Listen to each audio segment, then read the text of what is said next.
बेटा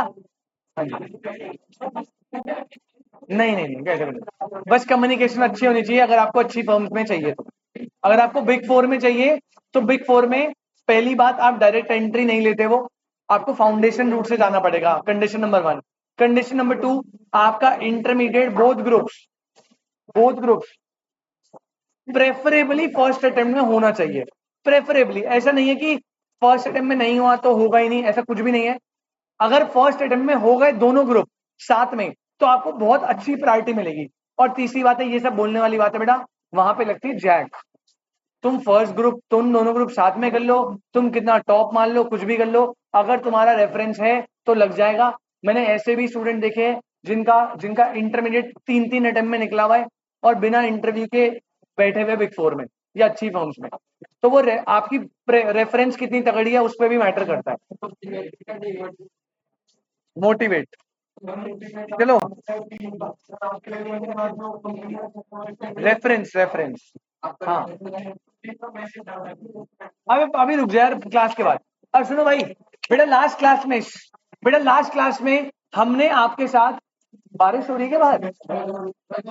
तो तुम पागल हो क्या बाहर घूम? चलो कोई नहीं।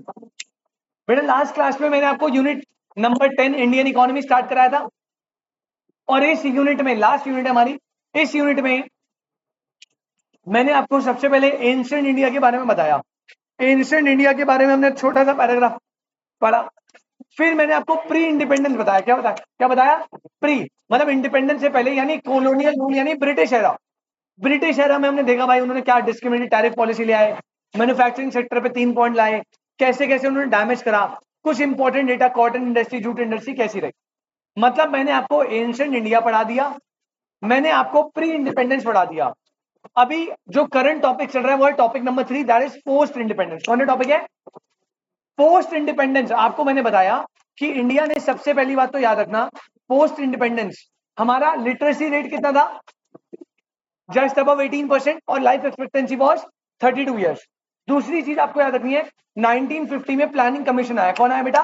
Planning commission. और 1950 में जो प्लानिंग कमीशन आया उसका काम था इकोनॉमिक डेवलपमेंट करना, और उसने कौन सी स्ट्रैटेजी अपनाई? Socialist. Initially planning commission socialist strategy पे चला था, बाद में जाके उसने मिक्स स्ट्रैटेजी को अडॉप्ट करा था। तो अगर आए पेपर में, इनिशियली कौन सी स्ट्रैटेजी थी? कौन सी थी? सोशलिस्ट। और ये 5 ईयर प्लान बनाता था। फर्स्ट 5 ईयर प्लान कब आया था ये भी मैंने आपको बता दिया। I hope this is clear. चलो, कितने पॉइंट हो गए पोस्ट इंडिपेंडेंस में? 3। अब आइए पॉइंट नंबर 4।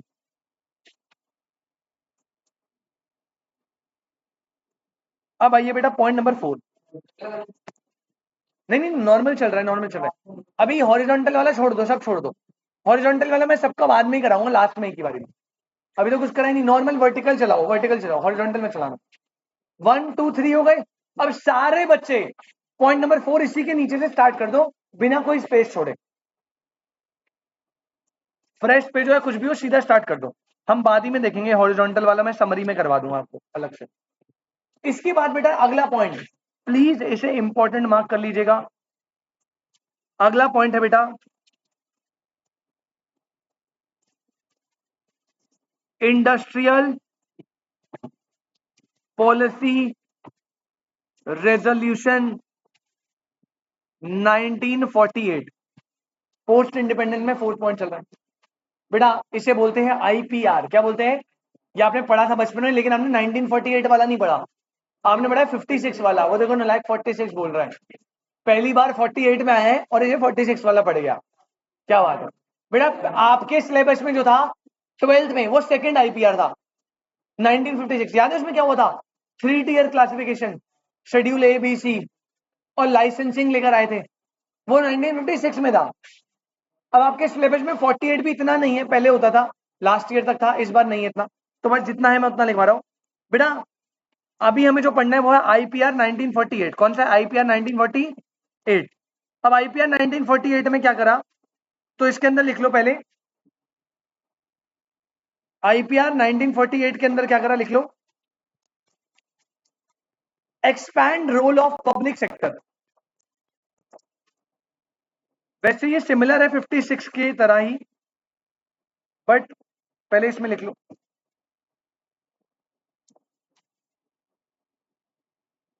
पहला पॉइंट बेटा, सरकार ने एक्सपैंड करा क्या, रोल ऑफ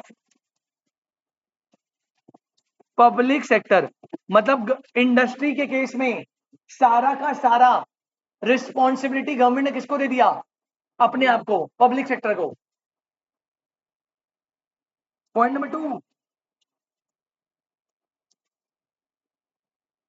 लाइसेंसिंग टू दी, बेटा किस पे लाइसेंस लगा दिया, प्राइवेट सेक्टर।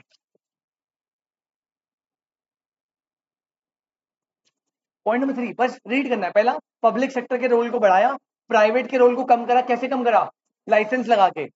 तीसरा,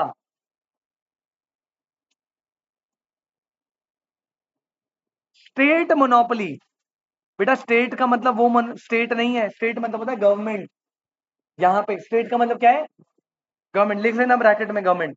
state monopoly in special areas such as atomic energy,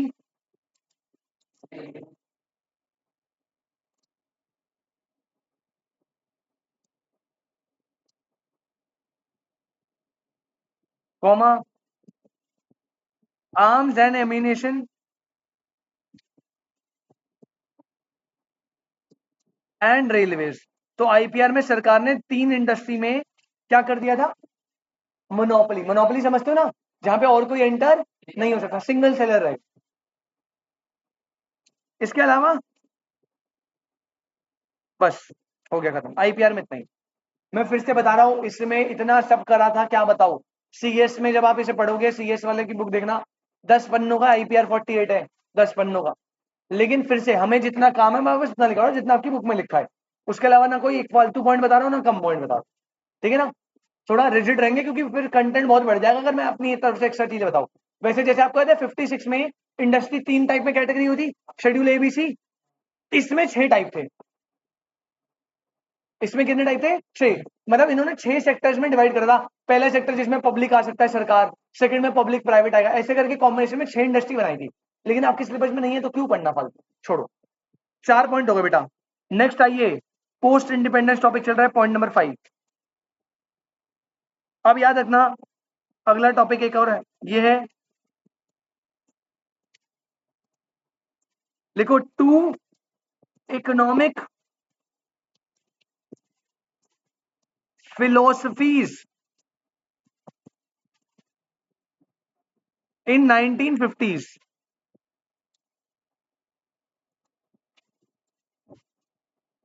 1950 post independence के बाद बेटा हमारे पास कितनी फिलोसफीज है, 2। अब ये कौन सी फिलोसफीज है सर, बेटा 2 फिलोसफीज है। पहली है पीएम नेहरू, जिनका मानना था, मतलब ये चाहते थे कि इंडिपेंडेंस के बाद ना हम एक सोशलिस्ट सोसाइटी बना ले। बेटा पता है ना सोशलिस्ट क्या होती है, जिसमें गवर्नमेंट का रोल होता है, प्राइवेट का रोल। तो इनका मानना था, इनका विजन था कि भाई हम तो सोशलिस्ट सोसाइटी बनाएंगे, प्राइवेट को आने नहीं देंगे, ना बाहर वाले आएंगे ना प्राइवेट आएंगे, अपन रूल करेंगे, कोई और आ ही नहीं सकता। क्योंकि वो डरे हुए थे ना, ब्रिटिश आ गए थे, रूल कर गए थे उससे। तो इनका विजुअलाइजेशन था socialist society with focus on heavy industries, with focus on heavy industries. बेटा ये वर्ड्स बहुत इंपॉर्टेंट है, बोलेगा वो किसकी फिलॉसफी थी जो फोकस करती थी socialist society and heavy industry पे, पीएम नेहरू की। इसी के अलावा इस एरा में एक और फिलॉसफी चलती थी जो गांधी जी की फिलॉसफी थी, जिसे बोला Gandhian philosophy.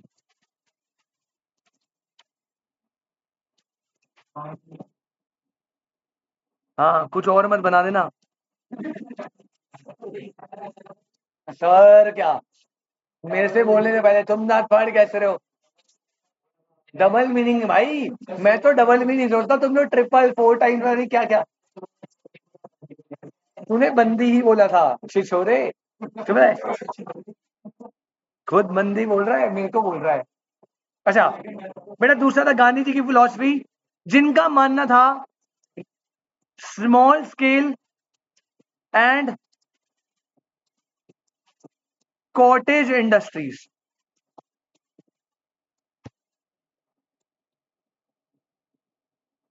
And village republics. ठीक है, तो ये हैवी इंडस्ट्री पे फोकस नहीं करते थे। इनकी फिलॉसफी थी कि भाई कंट्री की ग्रोथ जो है ना वो small scale and cottage industries से होगी।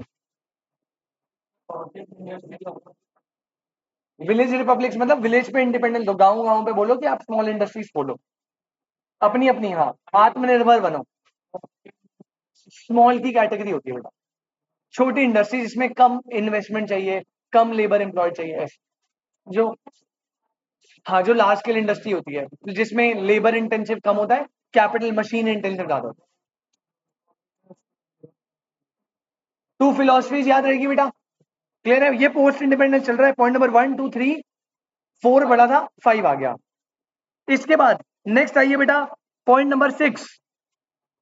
अब सुनना, ये जो आईपीआर 1948 था ना, इसको बाद में रिफॉर्म कर दिया था ड्यू टू इनस्टेबिलिटी। ये मेथड स्टेबल ना होने के कारण इस मेथड को कैंसिल करके बाद में रिफॉर्म करा।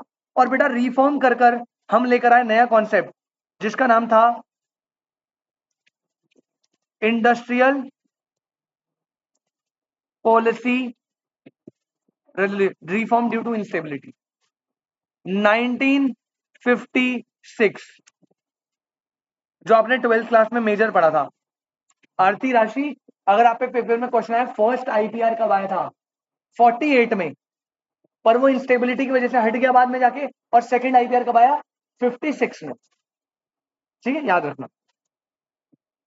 अब अगेन इसमें बहुत चेंजेस थे, वहां पे 6 कैटेगरी थी, यहाँ पे 3, लेकिन जब आपकी बुक में लिखा ही नहीं है तो काहे फालतू में पढ़ना, जितना लिखा है उतना लिखते।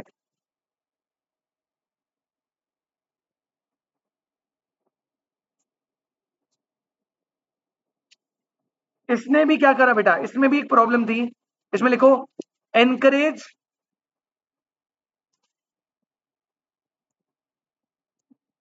The role of public sector for industrial development just like 1948। बेटा ये भी डेवलपमेंट के लिए किसका रोल ज्यादा देता था, पब्लिक सेक्टर। उन दोनों में ये सिमिलरिटी और यही सबसे बड़ा ड्रॉबैक था। सब दोनों रिफॉर्म 48 वाला भी 56 वाला भी इंडस्ट्री में किसको आगे रखते थे, गवर्नमेंट, गवर्नमेंट बनाएगी, गवर्नमेंट बनाएगी, यही गलती थी इनकी, इसलिए ये भी पिट गया बाद में। और फिर लास्ट थर्ड आया था 1991 में जो एलपीजी पॉलिसी आई थी। इसमें बेटा 56 भी पढ़ा था तुमने, सेकंड चैप्टर में था। छोड़ो बेटा, पुरानी बातें याद नहीं करते, वो छोड़ के चलेगी, भूल जा। और ये भी भूल जा, तूने पहले पढ़ा था, अब मैं पढ़ा रहा हूँ। 56 में एक और चीज लिख लो बेटा, प्राइवेट इन्वेस्टमेंट्स। बेटा इन्हें एनकरेज करते थे डिस्करेज, 56 में इनकरेज करते थे डिस्करेज, डिस्करेज। इसमें भी यही प्रॉब्लम थी, पब्लिक को आगे रखता था, प्राइवेट को डिस्करेज करता था। तो private investments were discouraged.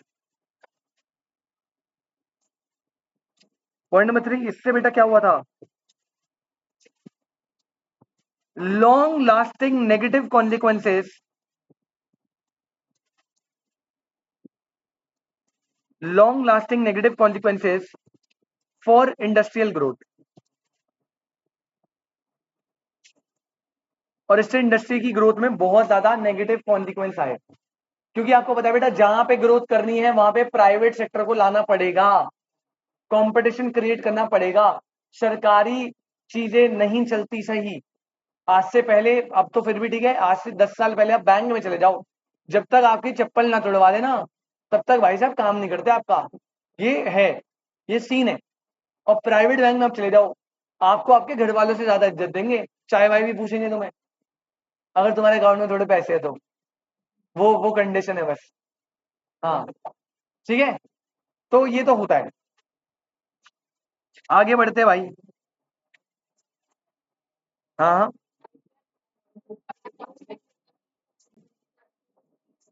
Subsidies किसको दी जाती है ये तो नहीं पड़ा था। एसएसआई वाली उसको, हाँ एसएसआई का भी आएगा बाद में, वो तो वहां पे है। ठीक है, नेक्स्ट आ जाओ बेटा, नेक्स्ट आ जाओ।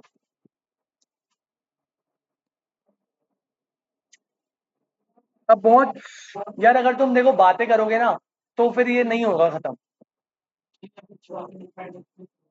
हाँ ये पूरा पोस्ट इंडिपेंडेंस चल रहा है भाई। अब देखो बेटा, इंडस्ट्री इंडस्ट्री बहुत हो गया, अब थोड़ा एग्रीकल्चर पे आते हैं। तो आ जाओ बेटा, एग्रीकल्चर में लिखो, अगला पॉइंट लिखो, ग्रीन रेवोल्यूशन। ये तो पढ़ा होगा आपने, ग्रीन रेवोल्यूशन।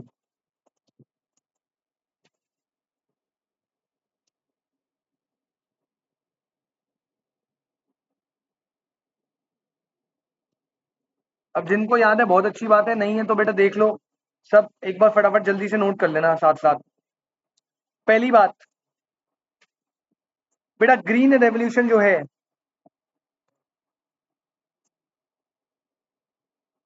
इसका मीनिंग क्या था? वो तो हिंदी में हो गया ना। ये आया था मिड 1960s में,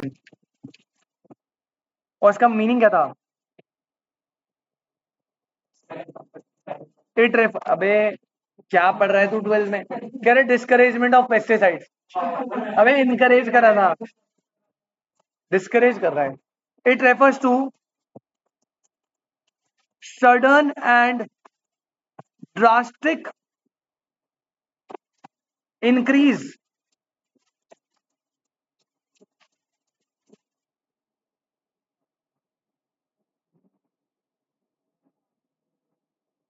in the production of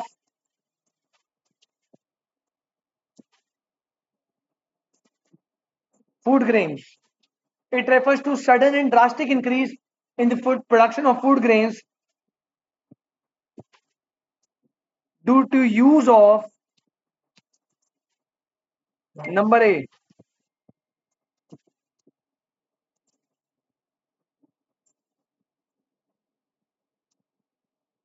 high yielding variety of seeds, इन्हें HYV बोलते थे। कुछ और मत सुन ले, पार्थ पहले सुन, पार्थ पहले हंस गया, पहले हंस गया, मैंने बोला भी ना, पहले हंस गया ये। हाँ, HYV seeds. B, chemical fertilisers. C, pesticides. And D, modernise technology. तो बेटा बेसिकली उस टाइम पे ना इंडिया का एग्रीकल्चर स्टेगनेट हो गया था, मतलब विधि जी उसमें ना ग्रोथ नहीं हो रही थी। तो गवर्नमेंट ने डिसाइड करा कि हम लोग मिड 1960s में एक नई टेक्नोलॉजी के सीड्स, ये सीड्स बेसिकली इंपोर्ट करते थे हम बाहर से, ठीक है। और इससे क्या होता है ना, बहुत प्रोडक्शन में राइज आता था। अगर आप नॉर्मली 100 kg उगा पा रहे हो, तो इन टेक्निक का यूज करके प्रोडक्शन हो गई 500 600 kg। तो ये ड्रास्टिक इंक्रीज आया था प्रोडक्शन ऑफ फूड ग्रेन्स में, इनका यूज करके, ये ग्रीन रेवोल्यूशन था। ठीक है, कुछ और भी पॉइंट है वो भी लिखेंगे बेटा।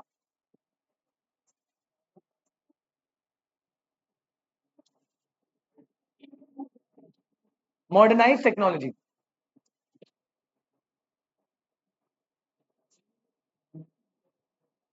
हाई यील्ड, यील्ड मतलब प्रोडक्शन। सेकंड पॉइंट लिखना बेटा, सेकंड पॉइंट, आदि भाई सेकंड पॉइंट। हाँ जी, टेक्नोलॉजी, सेकंड पॉइंट लिखना। इससे क्या हुई बेटा, इससे ग्रीन रेवोल्यूशन से एग्रीकल्चरल डेवलपमेंट हुई,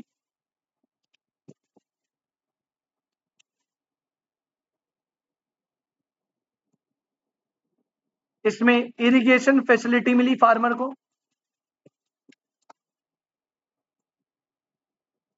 एंड इससे जो प्रोडक्टिविटी है प्रोडक्टिविटी क्या हुई बेटा? इंक्रीज।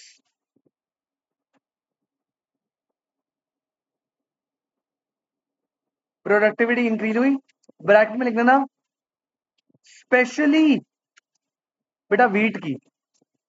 लैंड ग्रीन रेवोल्यूशन में ना वीट पे ज्यादा चेंज आया था, बाकी क्रॉप्स भी चेंज हुए थे बट थोड़ा लिमिटेड। वीट पे ज्यादा फोकस हुआ था, वीट और राइस पे हुआ था दो, बट आपकी बुक में सिर्फ वीट लिखा हुआ है।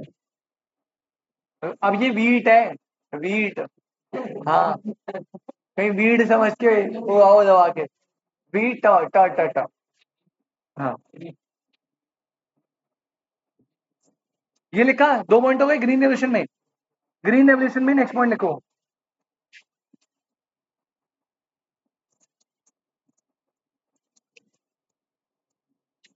ग्रीन रेवोल्यूशन में आप क्या करते थे? इनोवेटिव फार्म टेक्नोलॉजी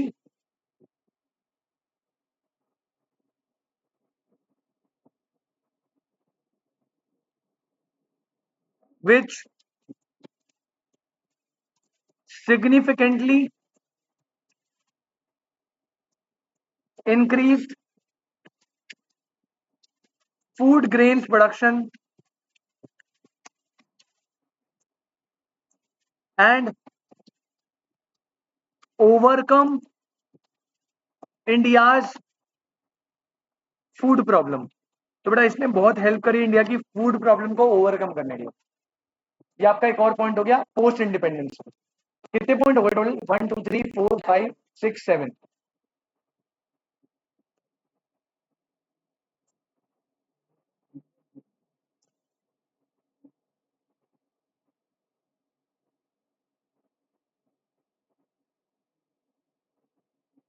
ठीक है, यहां तक कोई दिक्कत? नेक्स्ट पॉइंट आओ, पॉइंट नंबर 8। इसके अलावा बेटा एक और कॉन्सेप्ट आया था which is called the land reforms. अलग अलग पॉलिसीज आ रही है, बस आपको सारी पॉलिसीज को याद रखना है, नॉट लर्न, बस आपको गो थ्रू करना है। लैंड रिफॉर्म्स, अब ये क्या थे? लैंड रिफॉर्म के अंदर भी कुछ चीजें थी, दो बातें। पहला बेटा याद, एक याद रखना, रिमूवल ऑफ जमींदारी सिस्टम। याद है आपको प्री इंडिपेंडेंस हमने जमींदारी सिस्टम पढ़ा था, यहां आओ, ये रहा point number 4, introduction of land tenure system में, जिसमें ब्रिटिशर्स ने फार्मर से लैंड लेके जमींदार को दे दिया, जमींदार उनसे प्रोडक्शन करवाता था और उनसे लगान लेता था। तो ये सिस्टम जो है ना बड़ा अगेंस्ट था फार्मर्स के लिए। तो लैंड रिफॉर्म में पहला काम करा, that is removal of zamindari system. ये पूरा सिस्टम हटा दिया और फार्मर्स को ही लैंड वापस दे दिया।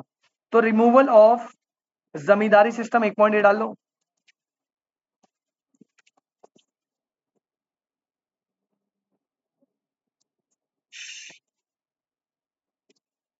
ब्रैकेट में लिखना farmer becomes the owner of the land. लेकिन एक प्रॉब्लम आ रही थी, पता क्या? कुछ फार्मर्स बहुत बड़ा लैंड होल्ड करके बैठे थे और कुछ फार्मर्स के पास लैंड ही नहीं था। तो सेकंड इसमें एक और काम करा, that is called land ceiling.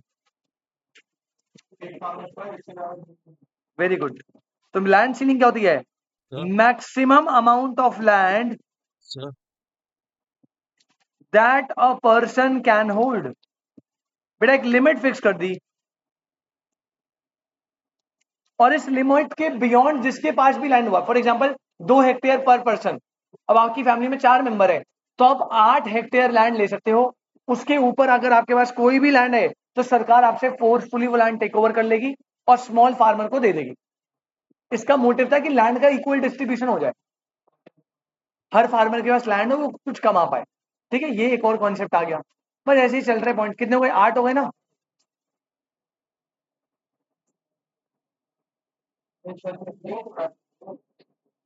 हाँ बस 2 और बचे, जल्दी से लिखते हैं। हाँ, अबॉलिशन ऑफ इंटरमीडिएट लिख सकते हैं। हाँ जी बेटा, वो आपके 12th में यही था। रिमूवल ऑफ जमींदारी सिस्टम या अबॉलिशन ऑफ इंटरमीडिएट। लेकिन यहाँ पे जिस नाम से दिया ना उसी नाम से आएगा, तू टेंशन मत लियो। जो वर्ड आपको लिखवा रहा हूँ बस वही वर्ड याद रखना है, उसके अलावा कुछ वर्ड से आ नहीं सकता, ठीक है। अच्छा, पॉइंट नंबर 9। हाँ जी, हाँ कुलदीप भाई बोलो, क्या बोल रहे हैं? हेक्टेयर कितना होता है यार? मेजरमेंट का होता है, मुझे भी ऐसे शायद हेक्टेयर मतलब बीघा होता है। बीघा समझते हो? एक हेक्टेयर? अबे नहीं यार, किला तो बहुत बड़ा, किला तो सबसे बड़ी यूनिट होती है। एक हेक्टेयर तो बीघा होगा यार, बीघा ही होता है शायद। एक बीघे में होता है 1000 गज, 1024 गज, 1024 गज। एक है एक बीघे में। हेक्टेयर शायद बीघा होगा, मेरे को भी आइडिया नहीं है। हिंदी हिंदी में तो मुझे पता है। राशि कितना होता है बता दो। तुम तो जमींदार आदमी हो बंदे तो। नहीं बाकी बेटा, राशि के किले जमीन है हरियाणा में, बताया नहीं तुमने? छोड़ो, गरीब लोग है, छोड़ो। अच्छा, 9 पॉइंट। हाँ जी, देख ले बेटा, लिखो बेटा। ड्यूरिंग 1965 टू 1980,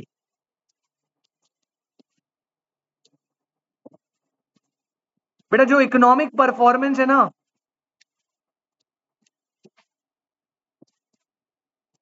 वो बहुत ज्यादा डिक्लाइन हो गई इस एरा में। अब तुमने जब पॉलिसीज ही इतनी बेकार बनाई है, आईपीआर ये सब, तो बेटा डिक्लाइन ही होगी।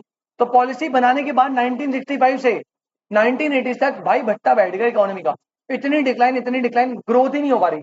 ऊपर तो छोड़ो, स्टेबल भी नहीं हो रही, नीचे जा रही है इकोनॉमी। तो यहाँ पे डिक्लाइन हो गई। हाँ जी, लिख लो बेटा, डिक्लाइन इन प्रोडक्टिविटी। इस पीरियड में ही एक और चीज याद रखना बेटा, बहुत ज्यादा एक कॉन्सेप्ट आ गया which is called the licence Raj. Licence Raj मतलब सरकार ने हर चीज पे लाइसेंस लगा दिया। अब भाई जब आप हर चीज पे लाइसेंस लगाओगे तो प्राइवेट सेक्टर तो डिस्करेज होगा ना। भाई लाइसेंस ही हर, ये एक काम करना है उसके लिए भी लाइसेंस, एक्सपेंशन के लिए भी लाइसेंस, नया प्रोडक्ट लॉन्च करना है उसके लिए भी लाइसेंस। मतलब हर चीज में आपने लाइसेंस राज कर दिया, तो प्राइवेट बड़े ना डिस्करेज हुए। तो जो लोग आ भी देते वो छोड़ रहे, कह रहे क्या कौन है भाई, पहले तो लिमिटेड जगह पे आना है, उस जगह पे भी आपको लाइसेंस लेना है, तो क्या फायदा। चलो ऑनलाइन वाले बच्चे मीटिंग एक बार रिज्वाइन करो जल्दी से।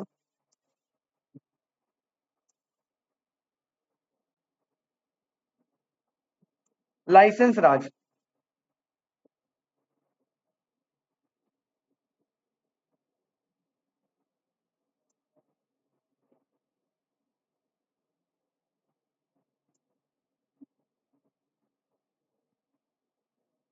सेकंड लिखना बेटा, ये जो डिक्लाइन आया, ये जो डिक्लाइन आया, इस डिक्लाइन का एक और रीजन था which is external shocks. Second reason था, लिखो,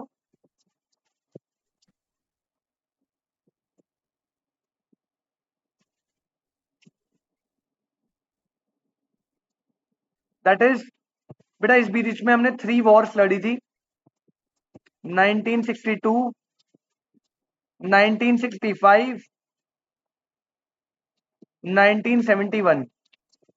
2 वॉर तो पाकिस्तान से थी, शायद एक चाइना से थी, मुझे भी इतना हिस्ट्री याद नहीं है, बट मुझे इतना पता है 2 वॉर हमने पाकिस्तान से लड़ी है, एक वॉर हमने चाइना से लड़ी थी इस ड्यूरेशन में, इंडिपेंडेंस के जस्ट बाद।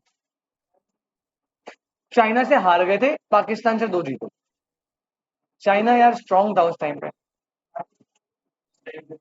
चलो ठीक है, एक्सट्रीम एक्सटर्नल शॉक्स, वॉर की बात कर रहा है, 3 वॉर्स। अब जब वॉर होती है तो भी आपकी ग्रोथ में तो डिक्लाइन आता ही है। तो इस डिक्लाइन होने के 2 रीजन, एक लाइसेंस राज हो गया और एक जो आपने वॉर लड़ी थी वो हो गया। इसके अलावा एक और रीजन लिख लो बेटा, एक और रीजन था, that is called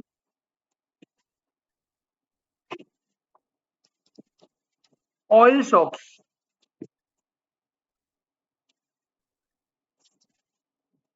oil shock that is, एक टाइम आया था बेटा जिसे बोलते थे गल्फ क्राइसिस। सुना है आपने इसके बारे में? जो गल्फ कंट्रीज है ना, ईरान वगैरह, उनकी आपस में वॉर हो गई थी और हम बहुत ज्यादा ऑयल पे डिपेंडेंट थे, तो वो वॉर के टाइम पे हमें थोड़ी सप्लाई करेंगे, तो हमारी कंट्री में ना ट्रांसपोर्टेशन रुक गया पूरा। तो हमें समझ आया यार ये तो बड़ा, अब ट्रांसपोर्टेशन रुक गया, पूरा सर्विस सेक्टर रुक गया, कुछ काम ही नहीं हो पा रहा, तो उस वजह से डिक्लाइन आया था। शॉक शॉक जो तुम्हें लगेगा सितंबर में,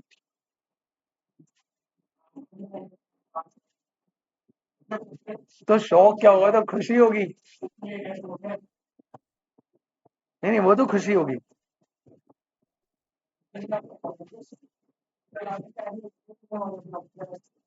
नहीं नहीं यार, शौक भाई देखो, थोड़ा प्रैक्टिकली सोचना पड़ता है। 100% में रिजल्ट तो 20% ही है ना, हमारा रिजल्ट 50% आ जाता है। तो मतलब आप में से 50% बच्चे पास होंगे, 50 फेल होंगे। आइडियली अगर मैं नॉर्मलिस्टिक वे में सोचूं, तो वो आपके हाथ में, वो किस 50 में आप जाना चाहते हो। बातें करोगे तो उस 50 में जाओगे। अबे भाई इस 50 वाला है, इस 50। नहीं, वहां रीअपेयरिंग वाले बच्चों की क्लास हो जाती है। अच्छा, कोई दिक्कत, यहां तक चलो।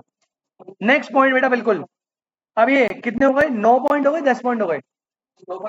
9 हो गए ना। आज लास्ट पॉइंट आ जाओ। लास्ट ही क्या, हाँ लास्ट पॉइंट है। पोस्ट इंडिपेंडेंस खत्म हो गया, लास्ट पॉइंट है, 10 पॉइंट। पॉइंट नंबर 10 लिखो बेटा। नहीं नहीं, आज का लास्ट नहीं, पोस्ट इंडिपेंडेंस का। आ जाओ, पोस्ट इंडिपेंडेंस का लास्ट पॉइंट। बेटा एक कॉन्सेप्ट आया, MRTP एक्ट 1969। एम आर, सुना है आपने इस एक्ट के बारे में? बेटा इसकी फुल फॉर्म लिख लो पहले तो। वो देखो कुछ जहरीले, वो मार्जिनल रिक्वायरमेंट आ गया। अबे MRT ऐसे होता था, वो नालायक। अब ये लॉ है, मोनोपोली एंड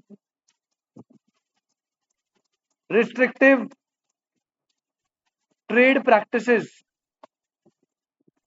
अब ये पहले BCK में बड़ा अच्छे से होता था, लेकिन अभी मैं थोड़ा सा बता दूं बस क्या होता है। 9th 10th है शायद, जो भी है 10th। हाँ, ये सेपरेट पॉइंट है, वो खत्म हो गया ऊपर वाला। MRTP बेसिकली क्या होता है ना बेटा, समझना। आरती, अगर मान लो आज ना वोडाफोन और सॉरी Amazon और फ्लिपकार्ट मिल गए, एक कंपनी बन गए, फ्लिपजॉन, मिलके Amazon और फ्लिपकार्ट फ्लिपजॉन, और ये कंपनी मर्ज होकर आपसे डिलीवरी ले रही है 1,000 रुपए। 500 रुपए का सामान मंगो, 1,000 रुपए डिलीवरी। क्या ये चीज सही है या गलत? अब देखो, दोनों मार्केट के लीडर है अपने, स्विगी एंड जोमेटो, ओला उबर मिल गए, और भाई अनफेयर प्राइस चार्ज कर रहे हैं। तो मतलब लोग मिलकर मर्जर करके मोनोपोली क्रिएट कर रहे हैं, और मोनोपोली क्रिएट कर रहे हैं ताकि वो कंज्यूमर से एक्स्ट्रा प्राइस चार्ज कर पाए। ऐसी प्रैक्टिसेस को, ऐसे ट्रेड को रिस्ट्रिक्ट करता है ये act, that is MRTP act. समझ आया? ये एक्ट कंपटीशन को प्रमोट करता है, और अगर कोई भी दो कंपनी मिलके कंपटीशन काट रही है, तो ऐसे मर्जर्स को ये कैंसिल कर देता है, नहीं मिलने देता। अब आपको क्या सर ऐसा थोड़ी होता है, ऐसे थोड़ी होता है, हमने तो सर वोडाफोन और आइडिया को देखा है मिलते हुए, मर्जर तो हुआ था। बेटा उनका मर्जर जो हुआ था, वो फॉर सर्वाइवल पर्पस था। जियो के आने के बाद वो सर्वाइवल के लिए करे ना मर्ज, वरना दोनों बंद हो रहे थे। क्या उन्होंने ऐसे करा, मर्ज करके एक्स्ट्रा प्राइजेस चार्ज कर रहे हैं? नहीं, कर ही नहीं सकते। MRTP एक्ट मर्जर होने देता है, लेकिन अगर आप मर्ज करके एक्स्ट्रा प्राइस चार्ज कर रहे हो, तो ये ऐसा आपको करने नहीं देगा। बट अब ये एक्ट एप्लीकेबल नहीं होता, इसको रिपील कर दिया गया है, और इसकी जगह अब जो एक्ट चलता है वो चलता है कॉम्पिटिशन एक्ट 2002।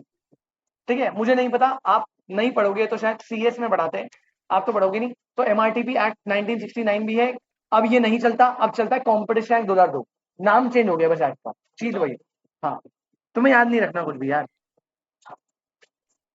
तो MRTP एक्ट आया, इसमें लिख लेना, aimed at regulation of large firms.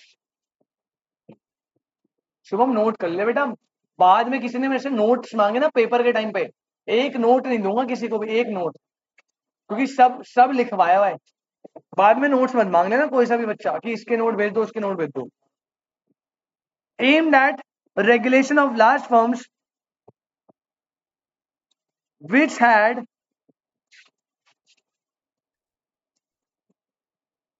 relatively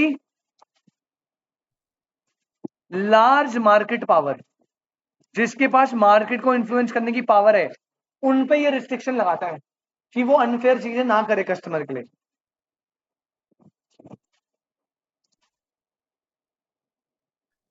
point number 2 इसी में लिखना, encourage competition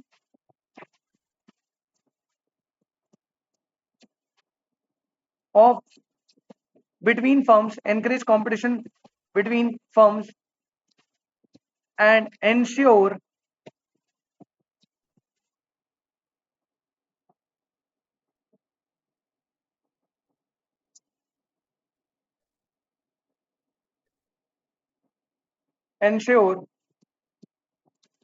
fair and healthy competition in the market।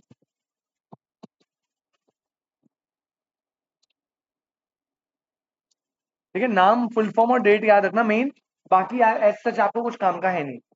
इसी के साथ बेटा पोस्ट इंडिपेंडेंस एरा होता है खत्म। पहला हमने क्या करा, एंशिएंट इंडिया, छोटू सा।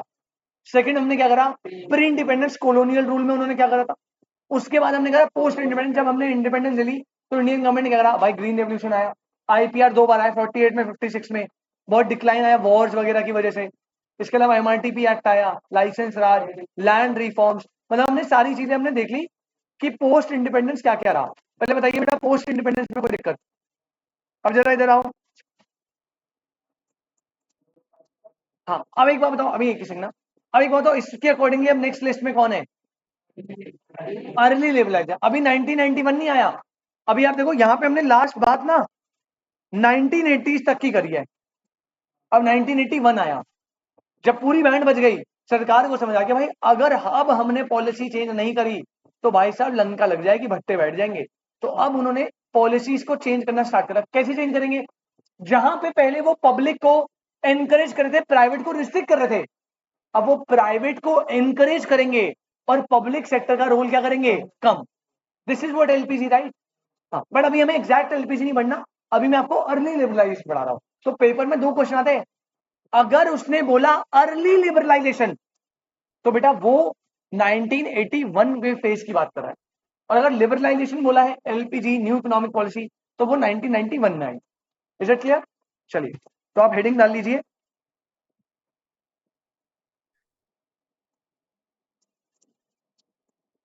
हेडिंग है the era of reforms 1980s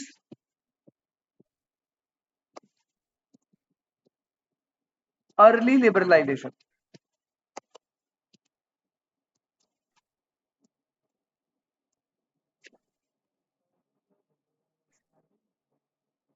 बेटा अभी कुछ भी नहीं आया एग्जैक्टली अभी बस थोड़ी सी शुरुआत हुई है, धीरे धीरे उन्होंने प्राइवेट को रिस्ट्रिक्शन को कम करना चालू करा, अभी कोई पर्टिकुलर पॉलिसी नहीं आई है, अभी बस वो अपने एंड पे जितना धीरे धीरे कर सकते हैं वो कर रहे हैं।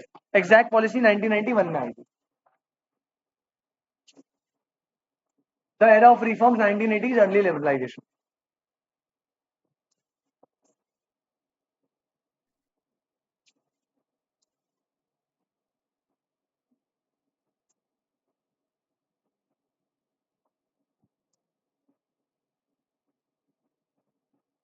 स्टार्ट करें, चलो भाई अब इसके पॉइंट लिखना स्टार्ट करते हैं। पॉइंट नंबर 1,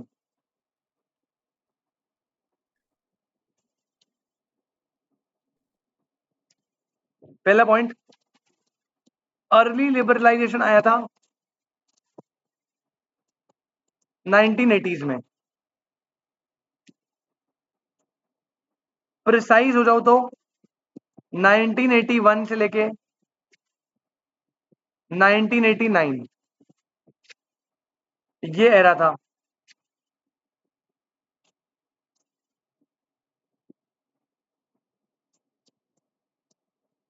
इसमें एम था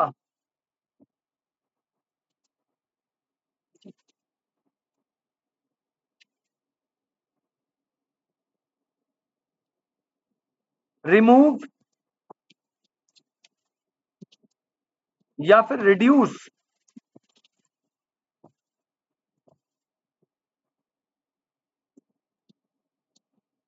रिस्ट्रिक्शंस ऑन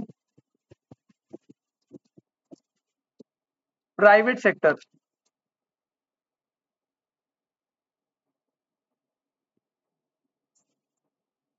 पॉइंट नंबर 3, एक कॉन्सेप्ट है inward oriented trade and investment strategy. किसी को पता है ये क्या होता है? हाँ, इनवर्ड ओरिएंटेड ट्रेड स्ट्रैटेजी। बेटा आपने इसे पता है किस नाम से पढ़ा है? Inward looking trade strategy, this is import substitution. हाँ जी, ट्रेड एंड इन्वेस्टमेंट स्ट्रैटेजी आपने इसे पढ़ा था बेटा इंपोर्ट सब्स्टिट्यूशन के नाम से। इसमें सरकार ने क्या बोला था? इसमें सरकार ने बोला था कि इंपोर्ट्स को कम करना है और इंपोर्ट्स की जगह डोमेस्टिक प्रोडक्शन को ज्यादा यूज करना है। तो यहाँ पे ब्रैकेट में थोड़ा सा मतलब बता रहा हूं, सब्स्टिट्यूट इंपोर्ट्स स्ट्रैटेजी। अरे यार स्पेलिंग देख लो यार तुम।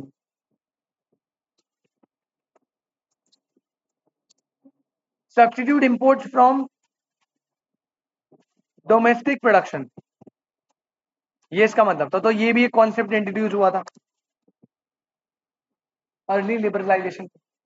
सरकार ने बोला भाई इंपोर्ट मत करवाओ, इंपोर्ट करते हैं तो हमें फॉरेन करेंसी देना पड़ता है, जिससे हमारे रिजर्व्स कम हो जाते हैं फॉरेन करेंसी के। तो भैया आप इंपोर्ट को कम करो और डोमेस्टिक प्रोडक्शन करो। बट बाद में इस पे भी चेंजेस हुए थे कुछ। कितने हो गए? 3 हो गए ना। नेक्स्ट पॉइंट नंबर 4, इसमें इसमें अर्ली लिबरलाइजेशन में हुआ था रिवर्स द सेंट्रलाइज कंट्रोल।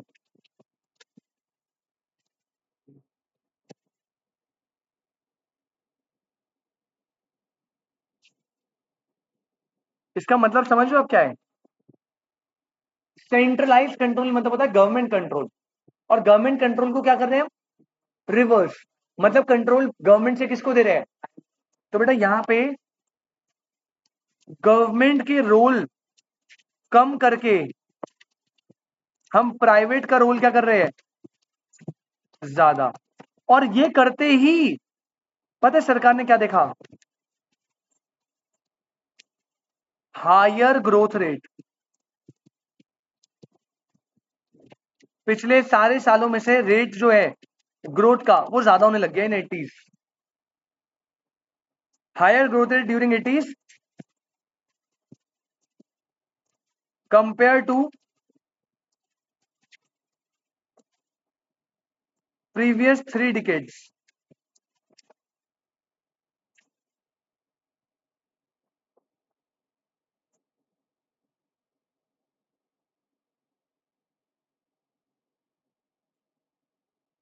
ठीक है जी, सही चल रहा है? नोट्स बना रहे हो ना आप साथ साथ? कंपेयर टू प्रीवियस 3 डिकेड्स, पिछले 30 सालों में। पॉइंट नंबर 5 6 जो भी है what early reforms of 1980s। बेटा ये आए थे 3 एरियाज में। कितने एरियाज में? 3। बाद में और भी एरियाज में आए थे, लेकिन अर्ली में 3 जगह आए थे। नंबर 1, इंडस्ट्री सेक्टर में आए थे चेंजेस। सेकंड जो लिबरलाइजेशन करा था, ट्रेड सेक्टर में आए थे। और थर्ड टैक्सेशन में आए थे। इन 3 जगह पे लिबरलाइजेशन हुआ था, अर्ली वाला।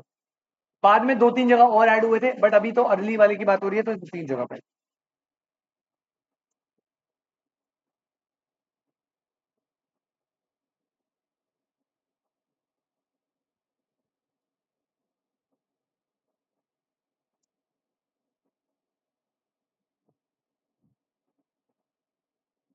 चलो पहले बताओ, यहां तक क्लियर है? अब लास्ट पॉइंट आ गया, बस अर्ली लिबरलाइजेशन खत्म, लास्ट पॉइंट। अब पॉइंट आता है कि अर्ली लिबरलाइजेशन में क्या क्या स्टेप्स लिए थे। तो लास्ट पॉइंट हम हेडिंग डालेंगे, इसमें डालो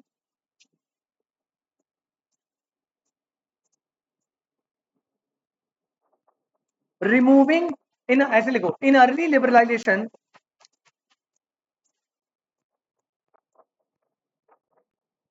हाँ कितने हो गए, 3 तो 5, छठा पॉइंट अर्ली लिबरलाइजेशन का last point, 6 point.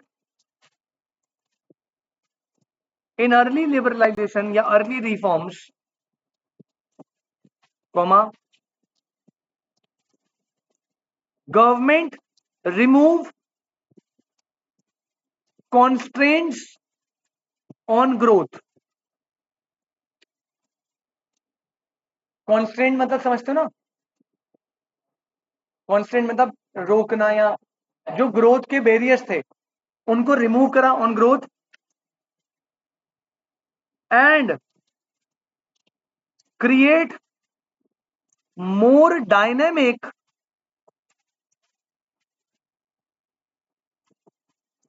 Industrial environment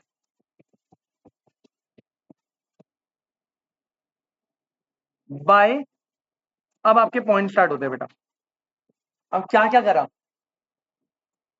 कैसे क्या क्या उन्होंने करा ताकि ग्रोथ के कॉन्स्टेंट रिमूव हो पाए। सबसे पहला पॉइंट, जितना लिखवा रहा हो सिर्फ उतना लिखना है। 1985 में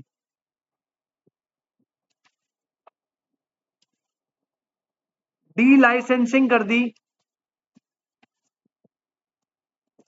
25 इंडस्ट्रीज की। देखो लाइसेंस हटाना तो पॉसिबल नहीं है, लेकिन हम डी लाइसेंस मतलब 25 इंडस्ट्री के लिए अब आपको लाइसेंस लेने की रिक्वायरमेंट नहीं है।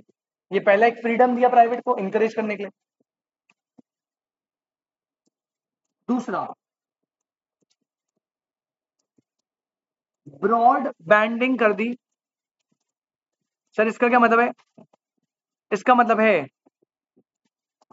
Allow flexibility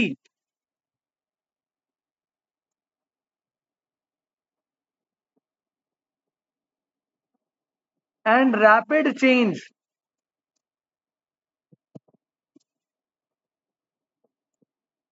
in product mix without going in for fresh licensing. Sir ये क्या है बेटा, अगर आपको थोड़ा सा नॉलेज हो ना, अगर नहीं है तो मैं बता देता हूं। पहले अगर आपको नया इंडस्ट्री सेटअप करना है, लाइसेंस लेना पड़ेगा। भूमिक, अगर तुझे पुराने वाले को एक्सपैंड करना है तो भी लाइसेंस लेना पड़ेगा। और अगर तुझे प्रोडक्ट मिक्स को चेंज करना है, मतलब मान ले तो दूध दूध की तेरी काम है मदर डेयरी, अब मदर डेयरी दूध के साथ दही भी बनाता है, लस्सी भी बनाता है, आइसक्रीम भी बना रहा है, तो उसका प्रोडक्ट मिक्स है ना बहुत सारा। तो अगर आपको प्रोडक्ट भी मिक्स करना है, चेंज करना है, उसके लिए भी फ्रेश लाइसेंस लेना पड़ेगा। तो बेटा लाइसेंस लेने में दिमाग खोपड़ी खराब होगी ना। एक बार ले लो चलो समझ आता है, भाई पहले लो एक्सपेंशन के लिए फिर से लो, प्रोडक्ट चेंज करने के लिए फिर से लो। तो पहले तो 25 से तो लाइसेंस हटा दिया। दूसरा, हर इंडस्ट्री में जो प्रोडक्ट के लिए लाइसेंस लेना होता था, अब आपको लाइसेंस लेने की रिक्वायरमेंट नहीं है। प्रोडक्ट अगर आप बदल रहे हो अपना, तो आप बिना लाइसेंस के भी वो काम कर सकते हो। Is it clear? बात क्लियर है बेटा? चलो 2 पॉइंट हो गए। नेक्स्ट आना, अब ये पॉइंट थोड़ा सा टेक्निकल हो जाएगा, ज्यादा समझना मत, बस लिमिट याद रखना। बेटा एमआरटीपी एक्ट जो है ना,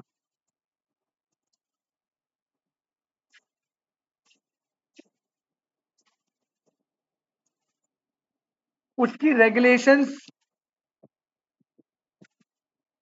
was raised from 20 CR 200 CR। मतलब पहले ऐसा था कि जो कंपनीज है जिनका टर्नओवर या पर्टिकुलर कुछ लिमिट 20 करोड़ तक की है, उनमें एमआरटीपी एप्लीकेबल होगा, तो उनमें रेस्ट्रिक्शन लगेगी एमआरटीपी की। अब वो लिमिट को 20 करोड़ से कितना कर दिया, 100। तो जो कंपनी 100 करोड़ के नीचे है उनमें एमआरटीपी की ज्यादा रेस्ट्रिक्शन नहीं लगेगी। तो अच्छी बात है भाई, इंकरेज कर रहे हो। फोर्थ पॉइंट, और क्या क्या हेल्प करी,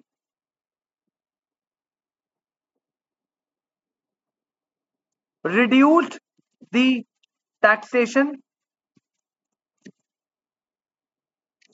एंड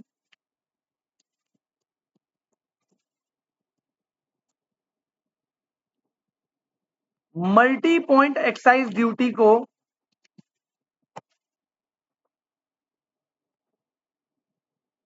कन्वर्ट कर दिया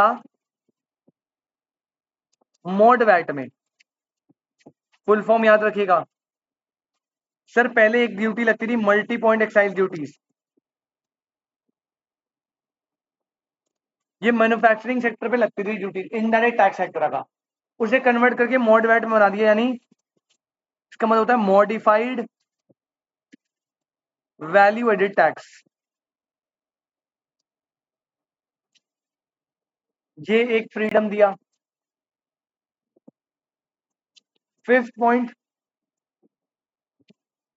इसी पीरियड के बीच में बेटा एक और चीज आई विच इज, ये तो आप सबको पता होगा, एस्टैब्लिशमेंट ऑफ सेबी। पता है ना बेटा सेबी क्या है, फुल फॉर्म लिख लेना बेटा, security and exchange board of India. तो जैसे बैंक्स के केस में रेगुलेटरी बॉडी आरबीआई होता है, वैसे स्टॉक मार्केट के केस में रेगुलेटरी बॉडी कौन होता है, सेबी। और बेटा सेबी आया था, याद रखना डेट वेट सब, इन 12 अप्रैल 1988। पर एक इंपॉर्टेंट बात जो एमसीक्यू को इंपॉर्टेंट बनाती है, सुनो आरती, अगर आपसे पूछा सेबी कब स्टैब्लिश हुआ था, तो वो था 1988 में। लेकिन इस टाइम पे अभी establishment of SEBI 1988 as a non statutory body. बेटा अभी एक नॉन स्टैच्यूटरी बॉडी था। अब आपको पता है क्या लॉ में स्टैच्यूटरी बॉडी क्या होती है, नॉन स्टैच्यूटरी बॉडी? बेटा स्टैच्यूटरी बॉडी होती है जिसका एक सेपरेट एक्ट होता है।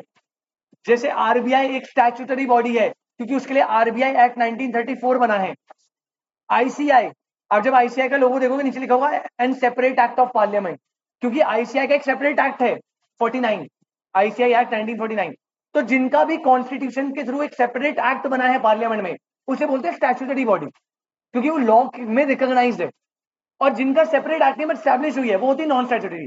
तो जब 1998 में सेबी आया था तो वो as a non statutory body आया था, लॉ में पावर नहीं थी उसकी। लेकिन फिर आया हर्षद मेहता, सुना आपने हर्षद मेहता स्कैम, बहुत बड़ा स्कैम हुआ था। जब ये स्टॉक मार्केट का स्कैम हुआ, कब हुआ था स्कैम? 1992 में, 1992 में स्कैम हुआ था। उसके बाद गवर्नमेंट को समझ आया भाई सेबी स्टॉक मार्केट का रेगुलेटरी बॉडी है और इसे लॉ की पावर्स देनी पड़ेगी, अदरवाइज लोग तो इसे हल्के में लेते, पहले कुछ कोई मानता नहीं था सेबी को, था बट नकली सा था। तो बाद में याद रखना इसको इसको हमने स्टैच्यूटरी बॉडी बना दिया था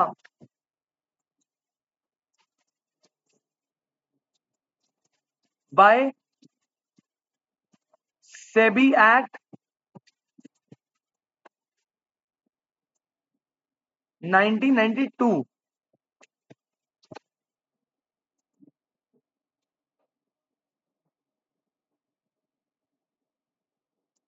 क्लियर है? तो अगर स्टैब्लिशमेंट पूछे 88 में हुई है नॉन स्टैच्यूटरी, और स्टैच्यूटरी बॉडी कब बना, 1992 स्कैम के बाद बना था, लीगल पावर इसे तब मिली थी। बस खत्म हो गए, दो चार पॉइंट और है, सेबी हो गया। नेक्स्ट पॉइंट नंबर 6 लिखना बेटा, सरकार ने बहुत ज्यादा लोगों को एक्सपोर्ट इंसेंटिव दिए।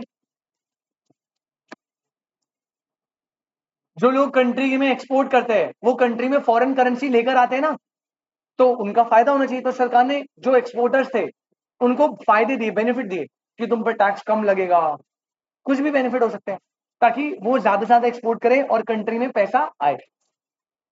नेक्स्ट,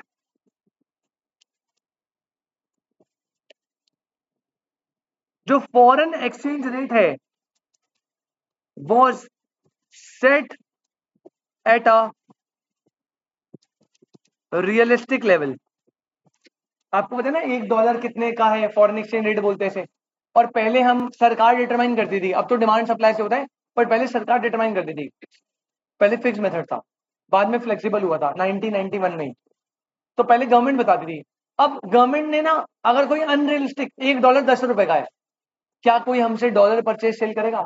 या पागल हो क्या? मार्केट में ₹80 का मिल रहा है, तुम 10 का दे रहे हो। तो सरकार को समझ आया भाई, अब हम अपनी तरफ से सेट कर लेंगे तो फायदा नहीं है, कोई ट्रेड ही नहीं करेगा, हमें रियलिस्टिक वैल्यूज रखनी पड़ेगी, तो उससे ट्रेड फ्लो बढ़ता है। ठीक है, इसके अलावा बेटा 8 point, price and distribution controls on cement and aluminium, इसको बेटा अबॉलिश कर दिया। देखो मुझे पता है ये बहुत ज्यादा पॉइंट्स है, थ्योरी पर्पस के लिए ज्यादा है मुझे पता है, लेकिन बिल्कुल मैं आपको बोल रहा हूं, इसको आपको लर्न नहीं करना, रटने मत बैठ जाना, इसको बस 3 4 5 बार रीड कर दो।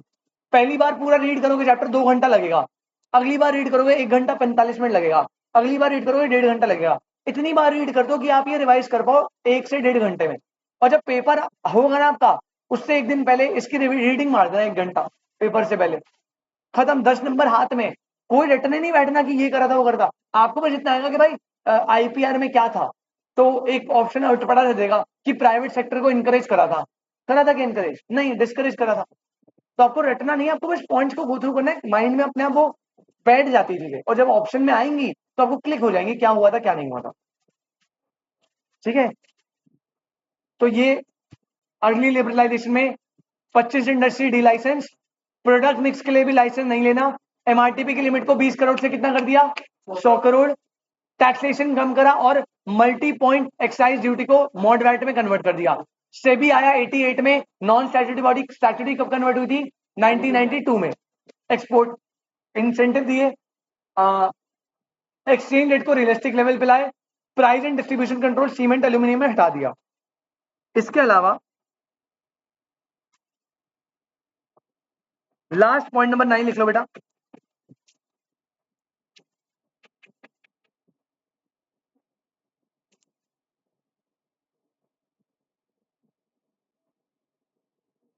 Cutting taxes, comma, liberalising imports and reducing tariff. तो हर तरीके से फ्रीडम प्रोवाइड हो रही थी, इंपोर्ट पे जो रिस्ट्रिक्शन थी उसे कम करा गया, इंपोर्ट पे जो टैक्स लगते थे उसे कम करा गया, ताकि लोग टैक्सेस से इनकरेज डिस्करेज ना हो। टैक्सेस कम होंगे तो लोग ज्यादा इनकरेज होंगे। ये आपके सारे पॉइंट्स थे अर्ली लिबरलाइजेशन के। I hope this is clear. सही है ना, liberalising imports and reducing tariffs.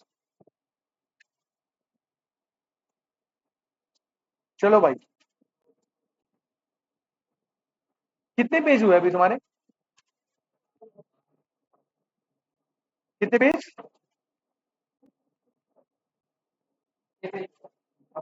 आगे पीछे काउंट कर रहा है ना तो, मतलब 6 7 पेज आगे पीछे मिला के। हाँ जी, हाँ कोई बोल रहा है सर? हाँ दिखा रहा हूँ भाई। बेटा आज हमने क्या कर लिया, ancient, pre independence, post independence और अर्ली लिबरलाइजेशन। कोई दिक्कत यहाँ तक? बस आज की क्लास में, आज हमारी 2 क्लास हो गई, एक पहले और एक अभी एक्स्ट्रा वाली, और दोनों में हमने 4 टॉपिक निपटा दिए। अब अगर आप गिनती के देखो 2 टॉपिक बचे हैं। पहला टॉपिक बचा है पूरा न्यू इकोनॉमिक पॉलिसी मस्त तरीके से पढ़ेंगे सारे, बढ़िया। छोटा सा टॉपिक है, मतलब थोड़ा बड़ा है, छोटा नहीं, मॉडरेट है। और फिर बचेगा लास्ट प्राइमरी सेकेंडरी टर्सरी, ये थोड़ा सा बड़ा है, मतलब समझने वाला तो कुछ है नहीं, फैक्ट है, पर थोड़ा लेंदी है लेंथ। तो अगली क्लास में वही हमारा दोनों हाफ, पहले हाफ में एनईपी खत्म करेंगे, दूसरे हाफ में प्राइमरी सेकेंडरी। अगर दूसरे हाफ में नहीं हो पाया तो हम अगली के अगली क्लास में पहला हाफ और लगा देंगे, ठीक है। तो अगली क्लास तो पूरी लगेगी, दोनों हो जाए तो बहुत बढ़िया है, नहीं तो जो मंडे वाली क्लास है उसमें फर्स्ट क्लास में हम ये खत्म कर देंगे और नेक्स्ट क्लास में न्यू चैप्टर स्टार्ट करेंगे मनी मार्केट। और उसको बुला लेना भाई, इसके दोस्त को, स्वास्थ्य को बुला लेना, सीएम में। संडे को क्लास है, हाँ संडे को ही हो जाएगा वैसा, डन डन डन। नहीं मैंने कहा इसके दोस्त को, हाँ, ठीक है। तो आपसे मिलते हैं अब हम फ्राइडे।